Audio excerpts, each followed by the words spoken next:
పెద్దపల్లి జిల్లా కమాన్పూర్ శ్రీ ఆది వరహస్వామి దేవాలయం ఆవరణలో జరిగిన బీఆర్ఎస్ పార్టీ ఆత్మీయ సమ్మేళనంలో మంత్రి కొప్పుల ఈశ్వర్ పాల్గొన్నారు. కార్యక్రమానికి ఆ పార్టీ జిల్లా ఇన్ఛార్జ్ ఎర్రోల శ్రీనివాస్, పెద్దపల్లి జయశంకర్, భూపాలపల్లి జడ్పీ చైర్మన్లు పుట్టామధు, జక్కు శ్రీహర్షిని హాజరయ్యారు.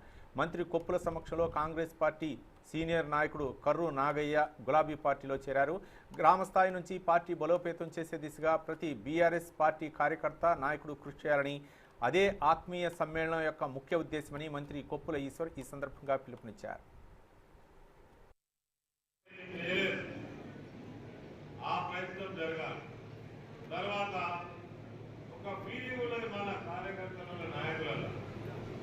మా ఊరు ఊళ్ళకెళ్ళి ఒక్కలో ఇద్దరు ఉన్నారు.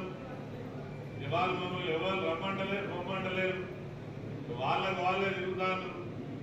ఈ ఎలక్షన్ వచ్చినాక మా దానికి అందరికి అప్పుడు చూపిస్తామని కార్యకర్తలు ఖచ్చితంగా ఈ మాట మాట్లాడుతూ ఉంటారు. నిజమే. మరి నేను అనేది ఏంటంటే ఆ ఒక్కరిద్దరు నాయకులకు నేను చెప్తున్నా, అయ్యా మీ ఒక్కరిద్దరు నాయకులు ఇవాళ తిరిగిన కాడికి అయింది, చేసిన కాడికి చేసేది. కానీ మీ ఏ ఊరన్నా తీసుకో, 200 నుంచి 500 మందిని మనం సభ్యత్వం చేసినామా చేయలేదు. ఇప్పుడు నేను చెప్పిన వాళ్ళ లెక్క 110 సభ్యత్వం చేసిన వాళ్ళు 100 మంది.